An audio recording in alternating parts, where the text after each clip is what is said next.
মানুষ যখন পয়সা দিয়ে অনেক বড় একটা বাড়ি তৈরি করতে পারে, কিন্তু পয়সা দিয়ে কোনোদিনও শান্তি কিনতে পারবে না। পয়সা দিয়ে বাজার থেকে অনেক দামি একটা বই কিনে আনা যায়, কিন্তু পয়সা দিয়ে কোনোদিনও বিদ্যা কিনতে পাওয়া যায় না। পয়সা দিয়ে বাজার থেকে অনেক দামি একটা ঘড়ি কিনে হাতে পরা যায়, কিন্তু সময় কোনোদিন কিনতে পাওয়া যায় না। বলছে সোনার ঘড়ি টিক টিক টিক, যা কিছু হইতেছে সবই হইছে ঠিক। জীবন চলিয়া যায় নদীর স্রোতের প্রায়, যে ইহা না বুঝিল তারে ধিক শতধিক। আর পয়সা দিয়ে ভালো ভালো সোনার গহনা কিনে গায়ে পরে নেওয়া যায়, কিন্তু দৈহিক সৌন্দর্য কোনোদিন কিনতে পাওয়া যায় না। আর সবার শেষে গিয়ে বললেন, পয়সা দিয়ে ভালো ভালো কাপড় জামা কিনে পরে ভালো মানুষ সাজার অভিনয় করা যেতে পারে, মনুষ্যত্ব কোনোদিন কিনতে পাওয়া যায় না, ওটা অর্জন করে নিতে হয়। হরি বল, হরি বল।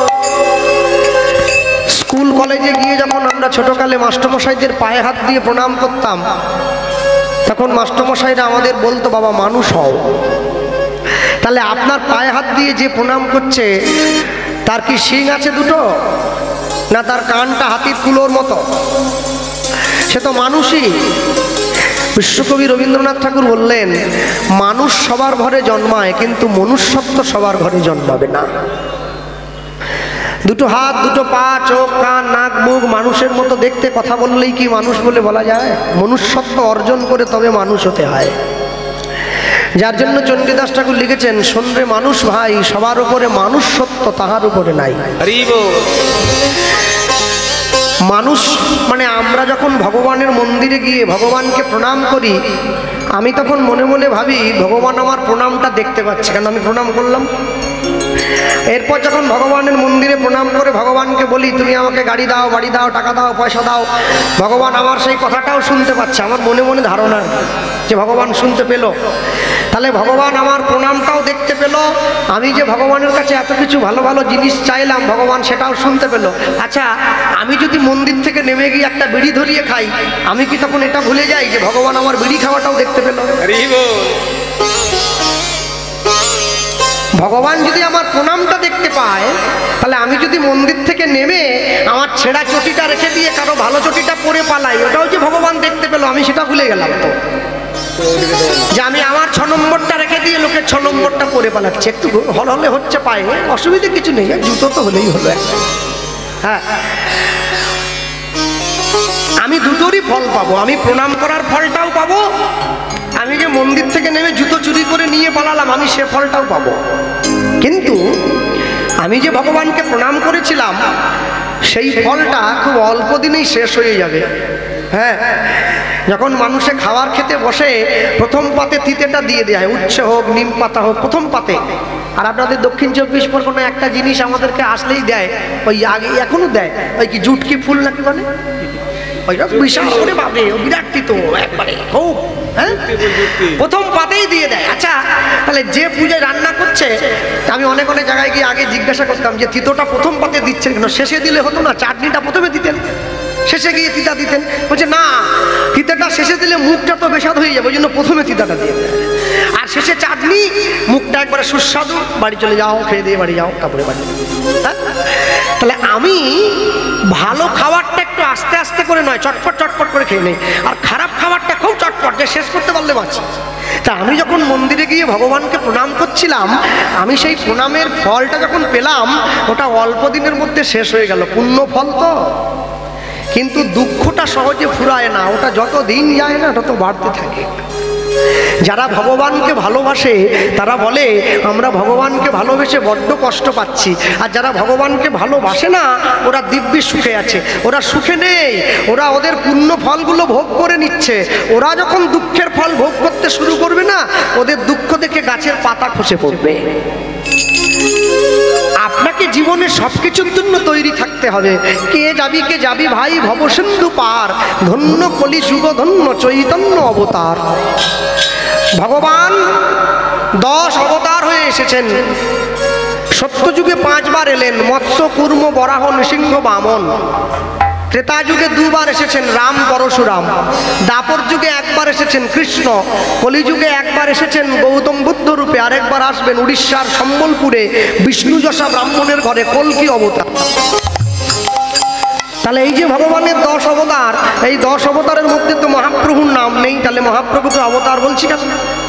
আবার কেউ কেউ কীর্তনে আমরা কীর্তন করি অবতারের সার গোড়া অবতার, কেননা চিনিলি তারে করি নিরে বাস, গেল না পিয়াস আপন্ন কর্ম ফেরে। আবার আমরা কখনো কখনো কীর্তনে গৌরচন্দ্রিকা গাই, বড় অবতার ভাই বড় অবতার, পুঁথিতীরে বিলা হলো প্রেমেরও ভাণ্ডার। এখন আমরা গাইছি কে যাবি ভাই ভবসিন্ধু পার, ধন্য কলিযুগ ধন্য চৈতন্য অবতার। তাহলে সেখানে মহাপ্রভুর নাম অবতারের মধ্যে ধরাই হয়নি, সেখানে আমি মহাপ্রভুকে অবতার বলতে যাব কোন দুঃখে? তাহলে বৈষ্ণব মহাজন যারা পদাবলী লিখেছেন তারা কি ভুল লিখেছেন? বলে তারা ভুল লেখেননি, আমার বোঝার ভুল হয়েছে। মহাপ্রভুকে অবতার বললে ভুল হয়ে যাবে। মহাপ্রভু অবতার নয়, মহাপ্রভু হচ্ছে অবতরী। তরী মানে হচ্ছে নৌকা। নদীতে পারাপার হতে গেলে যেমন নৌকোতে চেপে পারাপার হতে হয়, বিরাট বড় ভবসিন্ধুটা পার হতে গেলে তোমাকে হরিনামের নৌকায় উঠে বসতে হবে। আর হরিনামের নৌকায় তুমি যদি উঠে বসতে পারো, তুমি অনায়াসে ভবসিন্ধুটা পেরিয়ে চলে যাবে। যে হরিনাম এতদিন পর্যন্ত কাউকে দেয়া হয়নি, সেটা কলিযুগের মানুষকে দয়া করে কৃপা করে দেয়া হয়েছে। মানুষ পাওয়ার মতো যোগ্যতা ছিল না, মানুষ পাওয়ার মতো কোনো অ্যাবিলিটি নিয়ে আসেনি কলিকালের মাটিতে। চৈতন্য মহাপ্রভু যদি জানতো যে মানুষ বিড়িও খাবে কীর্তনও করবে, মাংসও খাবে হরিনামও করবে, গেজাও খাবে কীর্তন, বলে আমি খবরটা দিতাম না, আমি যদি জানতে পারতাম।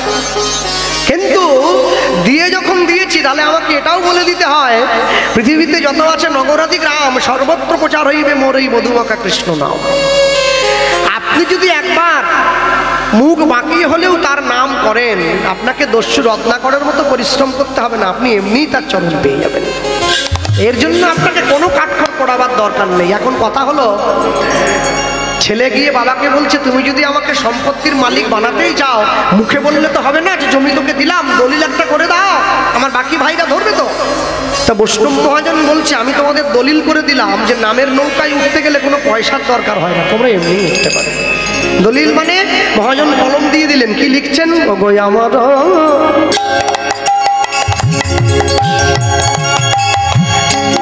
ওগো আমার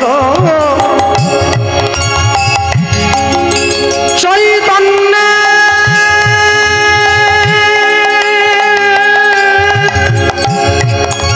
চৈতন্যের ঘাটে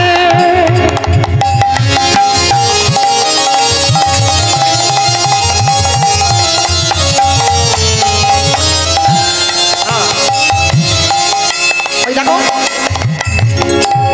আদান খেয়া বয়, কোনো দান লাগবে না, বিনা পয়সা। আদান খেয়া বয় ওগো জড় অন্ধ আতুর সব অনায়াসে পার হয়। ধরি তাই গৌর হরি বল আমার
ছোট্ট করে যে বাড়িতে অনুষ্ঠান হচ্ছে, আজকে যে বাড়িতে কীর্তন হচ্ছে, তা এই ইউটিউব চ্যানেল যারা নিয়ে এসেছে, তো তোমরা যদি সব জায়গায় এরকম ভিড় করো, আর কদিন উপর লোকে তো আমায় ডাকবে নিব, তাহলে ওকে ডাকিস নি, ও আসলে শুধু চ্যানেল ছুটে চলে আসে। তো ভালো না, বসার জায়গা পাইনি আমরা, সে চারদিক ঘেরে নেয়।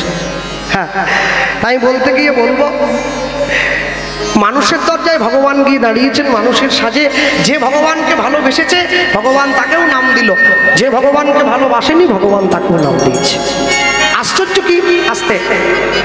আশ্চর্যের বিষয় হলো, যে ভগবানকে ভালোবাসে ভগবান তাকেও নাম দিল, সে নাম ভক্তি শ্রদ্ধা সহকারে গ্রহণ করলো। আর যে ভগবানকে ভালোবাসে না ভগবান তাকেও নাম দিয়েছে, সে কিন্তু নামটা ভক্তি শ্রদ্ধা সহকারে গ্রহণ করে। জানো, বৃন্দাবনের ব্রজগোপীরাও কৃষ্ণ পেয়েছে, আর কুরুক্ষেত্রের মাঠে গিয়ে দুর্যোধন দুঃশাসন ওরাও কৃষ্ণ পেয়েছে। দুজনের পাওয়া কি এক হয়ে গেল? অনেক তফাৎ আছে, এই জায়গাটা ধরতে হবে। এরা নবদ্বীপে যান, বৃন্দাবনে যান, আমি সবাইকে অনুরোধ করব, মাঝে মাঝে নবদ্বীপে গিয়ে নবদ্বীপের ধুলিতে একটু গড়াগড়ি দেবেন। নবদ্বীপের ধুলিতে গড়াগড়ি দিলে অন্তরে ক্ষমা জন্মায়। ভাই একথা বলছো কেন? বৃন্দাবনে যতগুলো অসুর ভগবানকে মারার জন্য ছুটে গিয়েছে, ভগবান কিন্তু কাউকে ক্ষমা করেনি, সবাইকে হত্যা করেছে। অগাসুর, বকাসুর, পুতনা, কেউ প্রাণ নিয়ে ফেরেনি, সবাই মরে গেছে। কিন্তু নবদ্বীপে যতগুলো অসুর ভগবানকে মারতে গিয়েছিল, ভগবান কাউকে কিন্তু প্রাণে মারেনি। জগাই মাথায় বধ নয়, জগাই মাথায় উদ্ধার। চপল গোপাল বধ নয়, চপল গোপাল উদ্ধার। মলয় চাঁদ কাজী বধ নয়, মলয় চাঁদ কাজী উদ্ধার। তাহলে একটা কথা বলো, চপল গোপালের মতো দুর্নীতিবাজ তান্ত্রিক যদি হরিনাম বলে উদ্ধার হয়ে যেতে পারে, জগাই মাথায়ের মতো মাতাল যদি হরিনাম করে উদ্ধার হয়ে যেতে পারে, আমরা কি পারি না? আমরাও পারি। কিন্তু নামের প্রতি আমাদের বিন্দুমাত্র ভালোবাসা বলো, ভক্তি বলো, কোনোটাই নেই, কোনোটাই নেই। আর নামের প্রতি ভক্তি ভালোবাসা না থাকার জন্যে আমাদের বর্তমান সমাজে দাঁড়িয়ে এত কষ্ট কেন জানো? আসতে আমি দুদিন আগে খবরে একটা জিনিস দেখলাম, এই বিগত দুদিন আগে দেখলাম, টিভিতে দেখাচ্ছিল, মুর্শিদাবাদ বলে একটা জেলা আছে, আপনারা সবাই জানেন। মুর্শিদাবাদের ছোট্ট একটা গ্রাম আছে, যে গ্রামটার নাম হচ্ছে রঘুনাথগঞ্জ। সেই গ্রামে একটা হাই স্কুল আছে, সেই হাই স্কুলে অনেক ছেলে মেয়ে পড়াশুনো করে, হিন্দু মুসলিম অনেক ছেলে মেয়ে পড়াশুনো করে। একটা মেয়ে স্কুলে পড়ে, ক্লাস 8 কিংবা 9-এ পড়ে, তার বাড়ির লোক তারা বৈষ্ণবতা গ্রহণ করেছে, মেয়েটিও বৈষ্ণবতা গ্রহণ করেছে, ভক্ত হয়েছে, গলায় মালা দিয়েছে, কপালে স্বরূপ নিয়েছে, স্কুলে যায়। গরমের ছুটি পড়ার আগে তাকে তার স্কুলের ক্লাস টিচার বলেছে, তুমি মালা তিলক নিয়ে স্কুলে আসবে না। যে টুপি পরে স্কুল যায় তাকে কিন্তু বলেনি, যে মালা তিলক নিয়ে যায় তাকে বলেছে তুমি আসবে। ছুটি পড়ে গেছে, তখন ছুটি শেষ হয়েছে, সে আবার মালা তিলক নিয়ে স্কুলে গেছে। সে তো অন্য কারোর কথায় নিজের ধর্ম নষ্ট করবে না। তোকে মাস্টারমশাই তখন দিদিমণি ধরে বকা দিয়েছে, তোকে এতবার করে না বললাম, তুই তবু সেই মালা তিলক করে স্কুলে এলি। তখন সেই মেয়েটি বলছে, সাদা কাগজ একটা দিদিমণির সামনে ধরে বলছে, আপনি সাদা কাগজে লিখে সই করে দেন যে আমি আমার ধর্মের পোশাক পরে স্কুলে আসতে পারবো না। লিখে দেন। তারপরে দিদিমণি খুব ছোট বড় ভাষায় কথা বলেছে মেয়েটিকে। মেয়েটি গিয়ে তার বাড়ির লোককে জানিয়েছে, তার বাড়ির লোক স্কুলের সামনে ধর্নায় বসেছে, শিকল করতাল নিয়ে কীর্তন করছে, কেন আমাদের বাড়ির মেয়েকে মালা তিলক নিয়ে তুমি স্কুলে আসতে দেবে না বলেছো বলো। মনে রাখবেন, এই যে এত সুন্দর পরিবেশটা আপনারা পেয়েছেন, এখনো যদি ভগবানের নাম মাহাত্ম্য, ভগবানের লীলা প্রচারের উদ্দেশ্য, এখনো যদি প্রকৃত সংকীর্তনের উদ্দেশ্য বুঝতে না পারেন, তাহলে কিন্তু আর কোনোদিন বুঝতে পারবেন না। আজকে কীর্তন শোনার শক্তি আছে, ঘরে গিয়ে শুয়ে পড়ছেন, এমন একটা দিন আসবে যেদিনকে শুনতে চাইবেন কিন্তু গায়ে আর শক্তি থাকবে না শোনার মতো। সেদিনকে কি করবেন? পাইয়া মনুষ্য জন্ম জীব যদি করে পশুকর্ম, পশুজনী হইবে নিশ্চয়। জন্মিয়ে চরাচরে যে যেমন কর্ম করে, কর্ম অনুযায়ী ফল তারে লইতে হয়। যখন সত্যের সঙ্গে অসত্যের লড়াই হয়, অসত্যের বাহিনীটা অনেক বড় হয়ে যায়। আর অসত্যের বাহিনী যখন বড় হয়ে যায়, সত্যের বাহিনীটা বড় ছোট হয়, কিন্তু একটা না একটা সময়ের পরে জিত কিন্তু সত্যেরই হয়, অসত্যের জিত হয় না। আপনি যদি 2 নম্বরই করে বেপথে কাউকে ঠকিয়ে, লোক ঠকিয়ে যদি আপনি কিছু অর্জন করতে চান, তাহলে আপনি জীবনে সেই অর্জনটা চিরস্থায়ী করে রাখতে পারবেন না। হ্যাঁ, 50 টাকা, 100 টাকা, 500 টাকার বিনিময়ে যে নারী, যে মেয়ে মানুষ রাতের অন্ধকারে দাঁড়িয়ে নিজের পেট চালাবার জন্য, পেট ভরাবার জন্য পরপুরুষের সামনে নিজের কাপড়টা খুলে দিয়ে সমাজ তাকে বেশ্যা বানিয়ে দিয়েছে। কিন্তু আমার মনে হয় একজন মানুষ হয়ে যদি আরেকজন মানুষের সম্পত্তি না জেনে ঠকিয়ে নেয়, সেও একটা বেশ্যা। একজন মানুষ হয়ে যদি আরেকটা মানুষের ক্ষতি চায়, সেও একটা বেশ্যা। যারা হরিনাম সংকীর্তন করে তাকে যারা বাধা দেয়, তারাও একটা বেশ্যা। আর হরিনাম সংকীর্তন করতে গেলে যারা পিছন থেকে টোন টিটকিরি কাটে, ওরা তো সব থেকে বড় বেশ্যা। নিজেও করে না, আর যে করতে চায় তাকেও বাধা দিয়ে দেয়। কেন জানেন? যে লোকটা মদ খেয়ে রাস্তায় মাথা উল্টে পড়ে আছে, ওকে কেউ টোন টিটকিরি করছে না, কেন? ও তো পড়েই আছে, ওকে ফেলবে কি করে? কিন্তু যে নামের মালা হাতে নিয়ে, গলায় তুলসীর মালা নিয়ে, কপালে স্বরূপ নিয়ে রাস্তা দিয়ে হেঁটে চলে যাচ্ছে, তাকে সবাই টোন টিটকিরি করছে, মানে দেখ দেখ দেখ দেখ দেখ ভক্ত হয়েছে, দেখ দেখ অভিনয় করছে, নাটক। আরে ও যদি নাটকও করে, ও যদি ভণ্ডামিও করে, ভণ্ডামি করে তবু হলেও তো একবার তুলসীর মালা পড়েছে, তুই তো তাও পড়িস নি। ও ভণ্ডামি করে হলেও কপালে তিলক দিয়েছে, তুমি তো তাও দাও না। হ্যাঁ, কেন জানেন? হাতি যখন রাস্তা দিয়ে চলে যায় না, কুকুরগুলো বড্ড ঘেউ ঘেউ করে। হাতি একদিনকে গিয়ে কুকুরগুলোকে বুঝে, তোমরা ঘেউ ঘেউ করছো কিসের জন্য? কুকুরগুলো একজোট হয়ে দাঁড়িয়ে বুঝে, তুমি অত বড় হলে কেন? হাতি বলে, বোকার মতো কথা, আরে আমি কেন বড় হলাম? ভগবানকে গিয়ে বলো যে আমায় বানালো। বলে, না, আমরা ভগবানকে বলবো না, আমরা ঘেউ ঘেউ করে চিৎকার করে তোমাকে নিজেদের জায়গায় টেনে নামিয়ে আনবো। আপনি যদি ভগবানের সেবা দেন, সংসারে ভগবানকে নিয়ে চলেন না, আপনার পিছনে অনেকে ঘেউ ঘেউ করবে। কেন বলুন তো? সমাজ জানে যে আমাদের থেকে অনেকটা বেশি এগিয়ে গেছে, কে টেনে পিছন দিকে নামিয়ে আনতে হবে। কেন? আমরা পিছনে পড়ে রইলাম তো, ও এগিয়ে যাচ্ছে। তাই কারো ঘেউ ঘেউয়ে কান না দিয়ে আপনি আপনার লক্ষ্যে স্থির থাকুন, দেখবেন এক না একদিন লক্ষ্যটি পূরণ হবেই হবে। লক্ষ্যটা স্থির থাকতে হবে তো। হ্যাঁ, নিতাই বলে কাঁদো, গৌর বলে কাঁদো, কৃষ্ণ বলে কাঁদো, রাধারানী বলে কাঁদো, তোমাকে সংসারে আর কাঁদতে হবে না। আর তুমি যদি ওদের নাম নিয়ে না কাঁদো, তোমাকে সংসারে কাঁদতে হবে। সংসারে তুমি যত কাঁদবে তত জ্বালা বেড়ে যাবে, আরো তোমায় লোকে কাঁদাবে। আর ভগবানের নামে যদি কাঁদো না, ভগবান তোমার চোখের জলটা মুছিয়ে দেবে, কান্না দেয় না। তুমি তো সারা জীবনই সংসারের জন্য কাঁদলে, ভগবানের জন্য কোনোদিন কেঁদে দেখো নি একবার? কেমন হয় দেখো না, তাকে ভালোবেসে দেখো যে ভালোবাসতে গেলে কতটা কষ্ট করতে হয়, ভালোবেসে দেখোই নি। বনমালী তুমি পরজনমে হইও রাধা, কেন? বুঝিবে সেদিন নারীরও বেদন, নারীর মনে কত ব্যথা। যে কৃষ্ণ ভালোবাসে সেই একমাত্র বোঝে কৃষ্ণকে ভালোবাসতে গেলে কতটা কষ্ট করতে হয়। শোনো, কাগজের নৌকা দিয়ে যেমন নদী পার হওয়া যায় না, তেমনি আপেক্ষিক সুখের উপরে ভর করে কোনোদিন সংসারে জয়ী হওয়া যায় না। নদী পার হতে গেলে যেমন নৌকার প্রয়োজন আছে, ঠিক তেমনি করে বিরাট বড় ভবসিন্ধুটা পার হতে গেলেও তোমাকে নামের নৌকায় উঠে বসতে হবে। তুমি তা যদি না বসতে পারো, তুমি পার হবে কি করে? পার হবে কি করে? আমি একবারও বলবো না তুমি মুসলমানদের মতো সারাদিনে 5 বার করে নিয়ম করে আল্লাহকে ডাকো। আরে 5 বার না পারো, একবার তো পারো।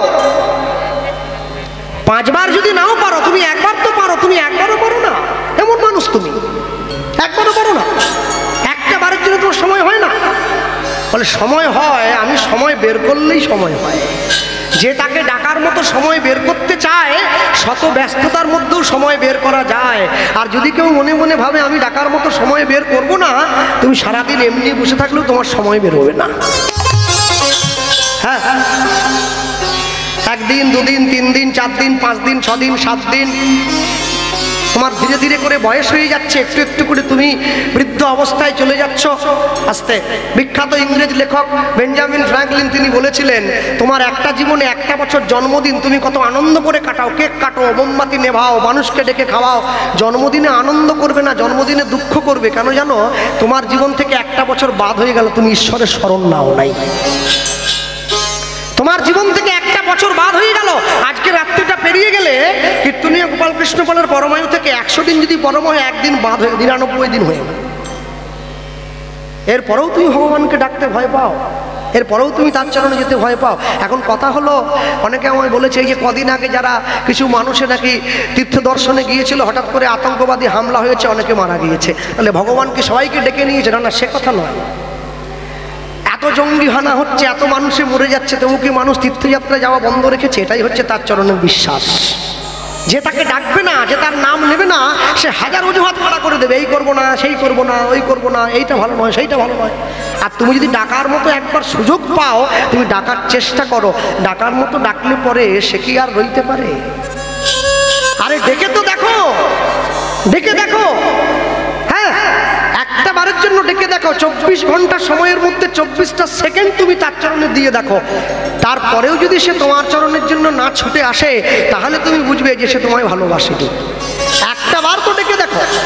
আর একটা বার যদি তুমি ডেকে তাকে দেখতে পারো, তাহলে তুমি বুঝবে তাকে ডাকার আনন্দ কতখানি। আপনারা শুনছিলেন না আমার আগে সুভদ্রাদি গাইছিল বৃন্দাবনে জামাই বিনোদের কথা? হ্যাঁ, ভগবান জামাই হয়ে ছুটে চলে গেছে ভক্তের ঘরে। তাহলে যে ভক্তের ভালোবাসায় জামাই হতে পারে, ভক্তের ভালোবাসায় চণ্ডাল হতে পারে, ভক্তের ভালোবাসায় নৌকোতে উঠে চণ্ডালের নৌকো সোনা করে দিতে পারে, ভক্তের ভালোবাসায় যে মার পর্যন্ত খেতে পারে, তাকে তুমি একবার ভালোবেসে দেখলে না? হ্যাঁ, পৃথিবীতে যত লীলা কীর্তনে যত লীলা আপনারা শুনছেন, সমস্ত লীলার মধ্যে দিয়ে একটা করে বার্তা আমাদের দেওয়া আছে, যেটার মধ্যে দিয়ে আমরা শিক্ষা গ্রহণ করতে পারবো। তা যদি আমি না শুকি, তা যদি আমি না শুনি, আমি যদি উপলব্ধি না করি, শুধু আমি বসলাম, কীর্তনিয়ার শাড়ি কেমন, ওড়না কেমন, গয়না কেমন, জুতো কেমন, আংটি কেমন দেখে চলে গেলাম বাড়ি, ঘরে গিয়ে শুয়ে পড়লাম, ব্যাস হয়ে গেল। এটা করলে তো হবে না। অষ্টম মহাজন পদকর্তা লিখছেন, গুরুদেব এসে দাঁড়িয়েছেন, চৈতন্য মহাপ্রভু গুরুদেবকে পাঠিয়ে দিয়েছেন, তিনি এসেন দাঁড়িয়েছেন, আর লিখছেন কি? ওই লিখলেন, হরি নামের নৌকাখানি শ্রী গুরু কান্দাহি লাই, হরি নামের নৌকাখানি শ্রী গুরু কান্দাহি ছুটে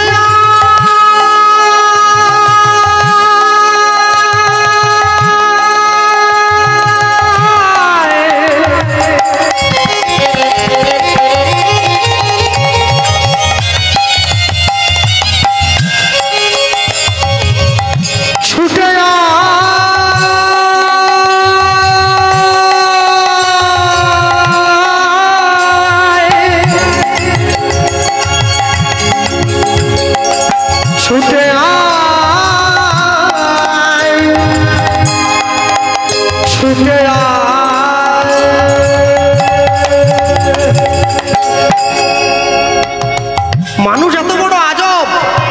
একটা কথা মনে রাখবেন, রাতের অন্ধকারে মাইকের মাধ্যমে প্রচার করে গেলাম, আর আসি চাই না আসি।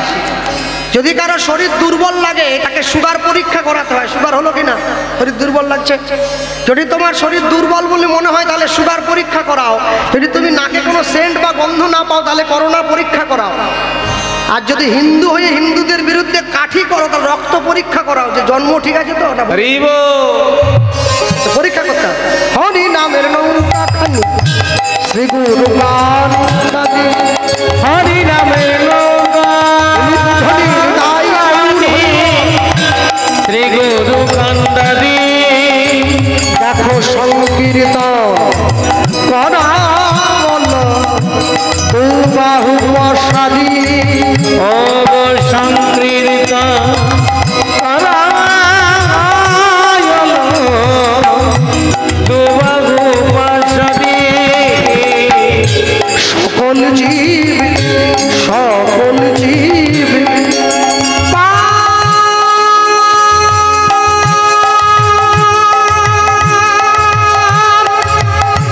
পার হইল।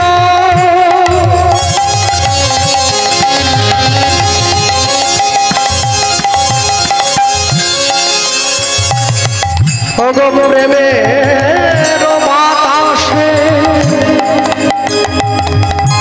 লোচন দাস পড়িয়া রইল আপনার দোষে, সকল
পড়িয়া রইল পড়িয়া রইল আপনার দোষে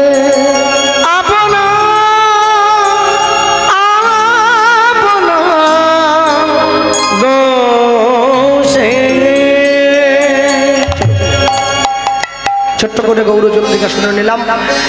লীলা মাধুর্যের মধ্যে প্রবেশ করব। প্রবেশ করতে গিয়ে যা বলবো, এই জায়গায় দাঁড়িয়ে আমরা আজকে ভগবানের সখ্য প্রেমের কথা শুনব। সখ্য প্রেম মানে ভগবান যেমন অসুর মারতেও পারে, ভগবান তেমনি ভালোবাসতেও পারে।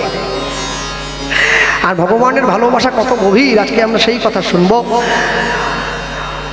সখ্য প্রেম বলতে ভগবানের বন্ধু নয়, কেন বন্ধু আর সখা অনেক অনেক দূরের মধ্যে তফাৎ আছে। আমি বলবো, সব অনেক কথা বলার আছে। আর বলতে গিয়ে বলবো, সবার আগে ভগবানের সখ্য প্রেমের কথা বলতে গিয়ে লীলা মাধুর্য যা পরিবেশন হবে এই জায়গায়, এই স্থানে দাঁড়িয়ে ভগবান শ্রী গোবিন্দের পরম সখা, শ্রীকৃষ্ণের পরম সখা, কৃষ্ণ সখা সুদামার জীবনী কথা। আর এই যারা ইউটিউব চ্যানেল নিয়ে এসেছ, তোমরা যারা এসেছ, আসতে রথ পর্যন্ত আমাদের পুরনো সিজন হয়, রথ থেকে নতুন সিজন। রথে আমাদের গান আছে, কপাটহাট ডায়মন্ডহাট নতুন সম্প্রদায়। তো সবার আগে বলতে গিয়ে একটা কথাই বলবো, আগামী সিজন থেকে নিয়ম একটা করেছি। নিয়ম মানে পয়সা করি চাইব না, ওটা ভাবো না। নিয়ম একটা করেছি যে আমার কীর্তন রেকর্ড করতে গেলে তোমাদেরকে তুলসীর মালা গলায় দিতে হবে, অন্তত পকেটে করে বাড়ি থেকে আনতে হবে। রেকর্ডিং যেটুকু সময় করবো ওইটুকু সময় হলেও করে নিতে হবে, আমি যেন দেখতে পাই মালা গলায় আছে। তারপরে আবার বাইরে গেলে আবার তো খুলে দিও, না বলবো না আমি দেখতে যাচ্ছি নি তো। কেন জানো, আমি সবাইকে মালা পরানোর জন্য ব্যস্ত হয়ে যাচ্ছি, তোমরা নিজেরা খুলে দিয়ে আমার ভিডিও করলে তো হবে না, তোমাদেরকে মালা পরতে হবে।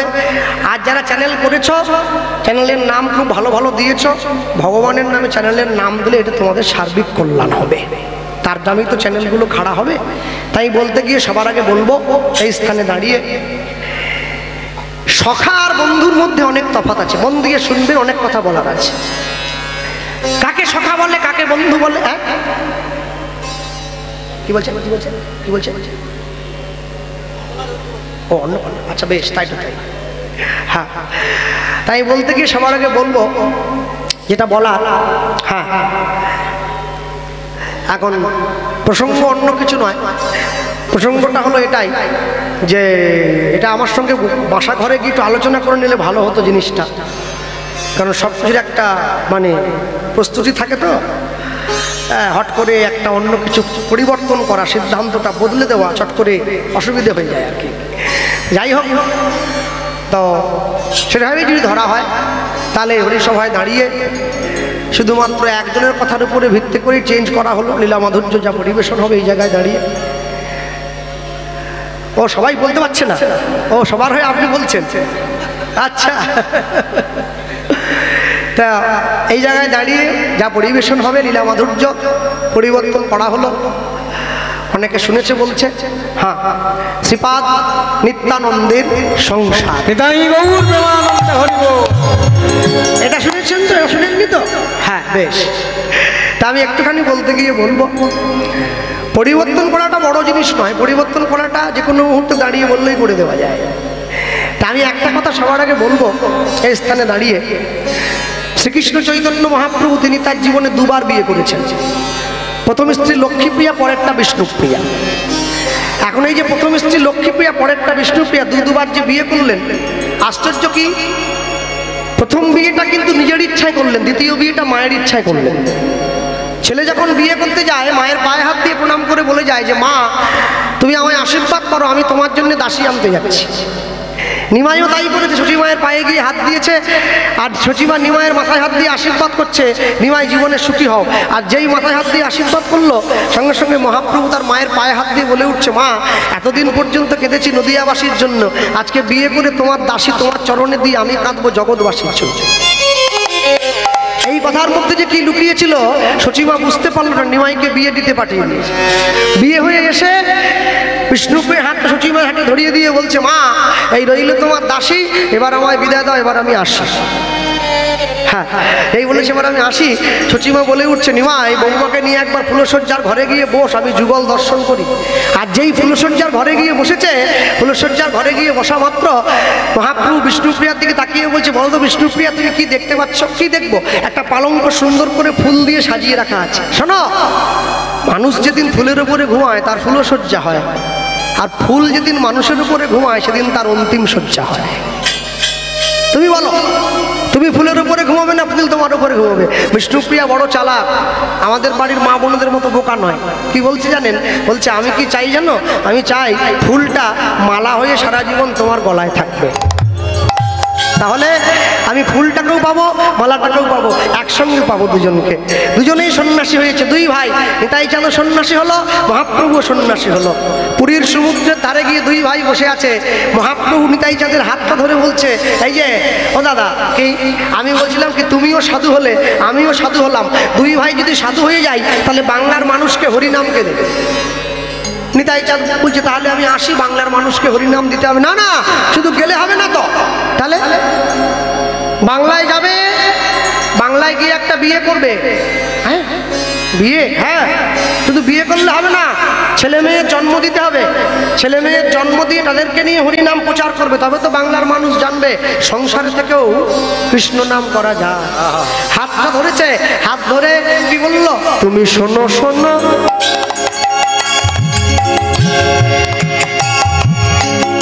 শোনো শোনো নিত্যানন্দ,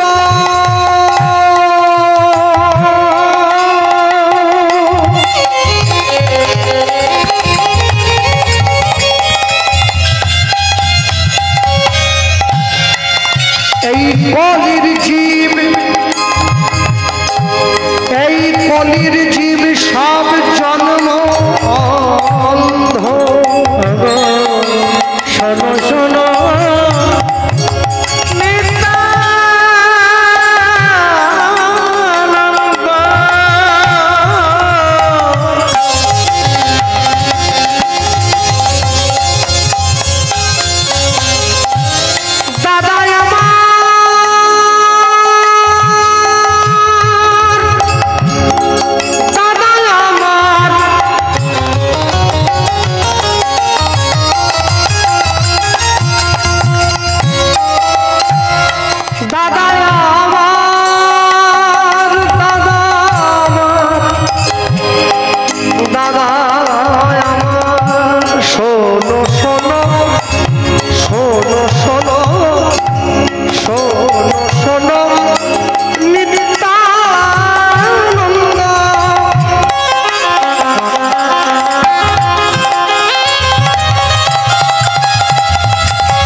দু রকমের চোখে দৃষ্টিশক্তি হারায় মানুষ, একটাকে বলে অন্ধ, একটাকে বলে কানা। কানা কোনটা বলে তো?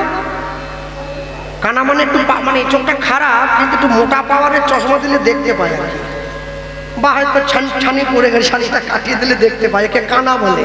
আর অন্ধ মানে কি জানেন? ও একবারে হাউসফুল, জীবনে আর ঠিক হবে না, দেখতেই পাবি একবারে। কানা বলেনি, অন্ধ বলেছে। শোনো শোনো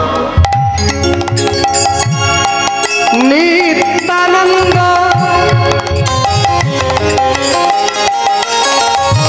এই কলির জীব, এই কলির জীব সব জন্ম অন্ধ। কেন বলল?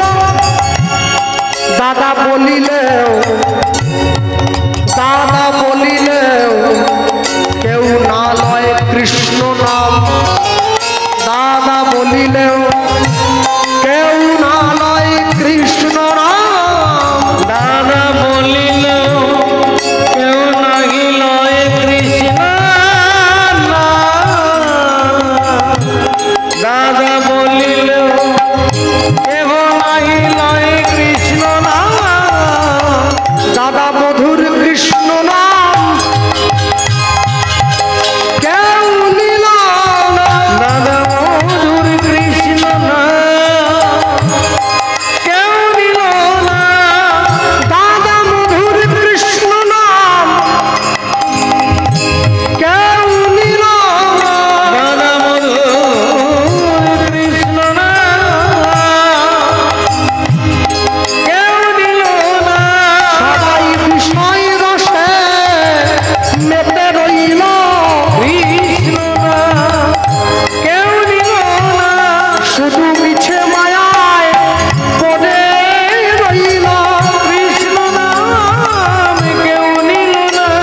নেই, যারা কৃষ্ণ নাম বলে না ওদেরকে নাম দেবে। কেন? যে হরিনাম সংকীর্তন করে, যে হরিনাম বলে, তাকে তো নাম যে কেউ দিতে পারে। আর আমরা যারা ভগবানকে ভালোবাসি, আমরাও এখন আস্তে আস্তে করে বড্ড 2 নম্বরই হয়ে যাচ্ছি। হ্যাঁ, 2 নম্বরই মানে অন্য কিছু নয়। এই দুপুরবেলা যখন ঠাকুরে ভোগ দেয়, যাদের বাড়িতে প্রসাদ সেবা হয়, যারা ভগবানকে সেবা দিয়ে প্রসাদ পায়, দেখেননি দরজাটা মন্দিরের বাইরে থেকে বন্ধ করে ভোগারতি কীর্তন হয়, ভজ পতিত উদ্ধারণ শ্রী গৌর হরি, শ্রী গৌর হরি নবদ্বীপ বিহারী, এই কীর্তন হচ্ছে। তা আমি চিন্তা করলাম ভালো করে, আমি তো ভোগারতি গাইতে পারি না ভালো, তো যে শুনি আর শুনে শুনে মুখস্থ হয়ে গেছে কিছুটা। এখন দেখি যে ভোগ দিচ্ছে, আমার দিদিমাকে দেখতাম ভোগ দিচ্ছে আর করতাল বাজিয়ে একবারে চিৎকার করে গাইছে, মাল পোয়া সর ভাজা আর লুচি পুরি। আহা, শুনলেই কেমন খিদে পায়। ওহো, মালপোয়া সর ভাজা লুচি পুরি। এরপরে আমি যখন ছুটে দরজাটা খুললাম, দরজা খুলিয়া দেখি পাতলা খিচুড়ি বাটিতে দিয়েছে। খিচুড়ি দিয়েছে তো মালপোয়া গাইছে কি, গান গাইছে কি, গান গাইছে মালপোয়া সর ভাজা আর লুচি পুরি। দরজা খুলে খিচুড়ি, খিচুড়ি দিয়ে কি মালপোয়ার স্বাদ মেটে নাকি? কোটা মালপোয়া কোটা খিচুড়ি। হায় হায়, বলে মনে মনে ভাবছি, মনে ভেবে ভগবানকে সেবা দিচ্ছি, আমি তো ডেলি দিতে পারবো না, খিচুড়ি দেবো তবে মালপোয়া বলবো। শোনো, লোকে বলে ভগবান নাকি জীবের ভক্তিতে সন্তুষ্ট হয়। কোন ভক্তি? কোন ভক্তি? তুমি এইটুকু একটা ছোট থালায় 2টো নকুল দানা দিয়ে এইটুকু ছোট্ট একটা গ্লাসে ছুরুপ করে একটু জল দিয়ে দেবে, সেই ভক্তিতে ভগবান খুশি হবে। আর ভগবানকে ভালোবাসার ভঙ্গিও আমাদের বিরাট। বাড়ির দরজায় বিরাট একটা টাইলস পাথর দিয়ে ভগবানের ছবি চিটিয়ে দিই, রাধাকৃষ্ণ। এরপর যেই জোরে বৃষ্টি এলো, ঝড় উঠলো, ছেলে মেয়ে বউকে নিয়ে ঘরে ঢুকে দরজা বন্ধ করে দিল, আর যত ধুলা কাদা সব ভগবান খাচ্ছে। সেটা নয় বাড়ি। আহা, কি ভালোবাসা, কি ভালোবাসা! ভালোবাসা লোক দেখিয়ে হয় না, ভালোবাসা কোনোদিন হাত কেটে বিষ খেয়ে গলায় দড়ি দিয়ে হয় না। ভালোবাসা কাকে বলে জানো? যাকে ভালোবেসে যার কাছে কিছু কোনোদিন চাওয়ার মতো থাকে না, তাকে ভালোবাসা বলে।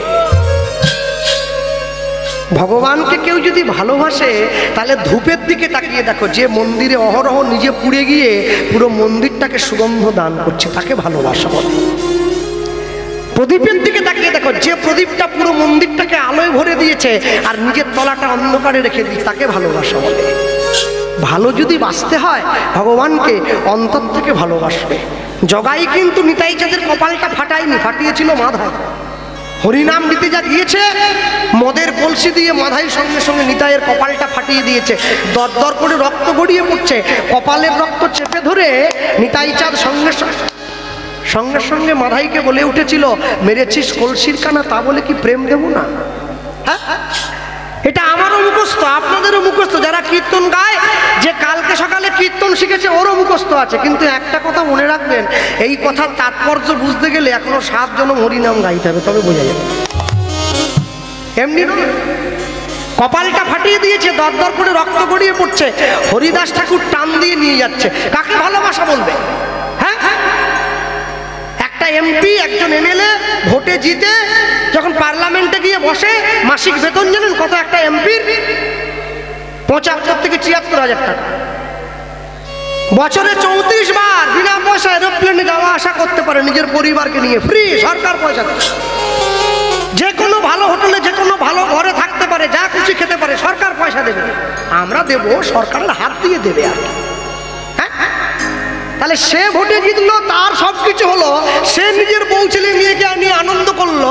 আর তুই পঞ্চু, তুই পাশের বাড়িতে গিয়ে বিরোধী পক্ষের ঘরটা ভেঙে দিয়ে এলি, শত্রু বাড়ালি। তোর লাভ কি হলো?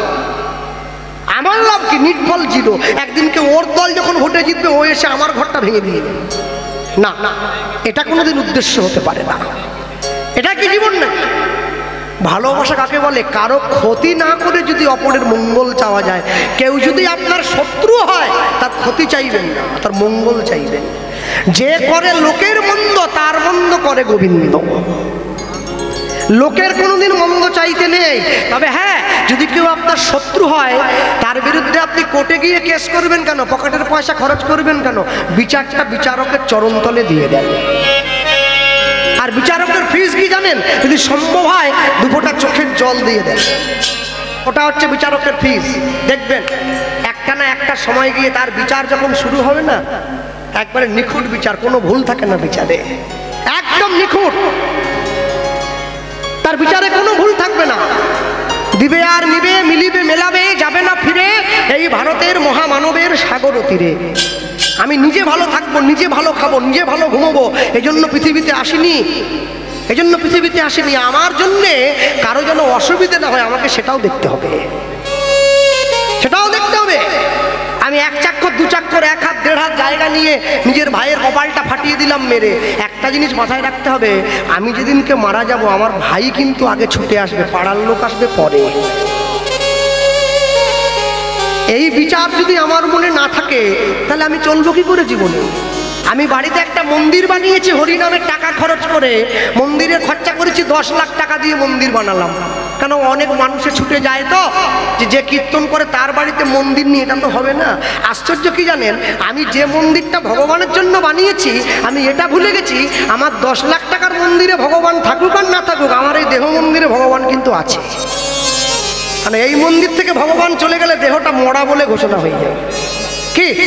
তাহলে যে মন্দিরটা আমি পয়সা খরচা করে তৈরি করলাম, সেই মন্দিরে আমি প্রত্যেকদিন ধূপ জ্বালাই, সেই মন্দিরে আমি প্রত্যেকদিন প্রদীপ জ্বালাই। আর যে মন্দির ভগবান দিয়ে পাঠিয়েছে, যে মন্দিরে ভগবান নিজে বসে আছে, আমি সেই মন্দিরে বান্ডিল বান্ডিল বিড়ি জ্বালাই।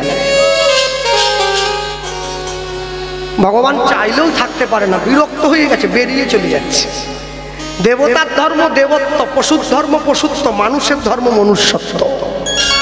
মানুষ যদি মনুষ্যত্ব বিহীন হয়ে যায়, জীবনে সে কোনোদিন নিজের লক্ষ্যে নির্ধারণ করতে পারবে না। নিতাই চাঁদ ছুটে গিয়েছে, নিতাই চাঁদ ছুটে গিয়ে মহাপ্রভুর হাতটা ধরেছে। কদিন পরে তো রথযাত্রা, কে? জগন্নাথ দেব চলে যাবে, 7 দিন মাসি বাড়িতে থাকবে, 7 দিন পরে ঘুরে আসবে। পুরীতে প্রচুর লোক হয়, লক্ষ লক্ষ মানুষ হয়। আর যারা পুরী যেতে পারে না, বাড়ির ছেলে মেয়েগুলো রথ তৈরি করে, বাবা মায়ের রথ কিনে দেয়, নকুল দানা নিয়ে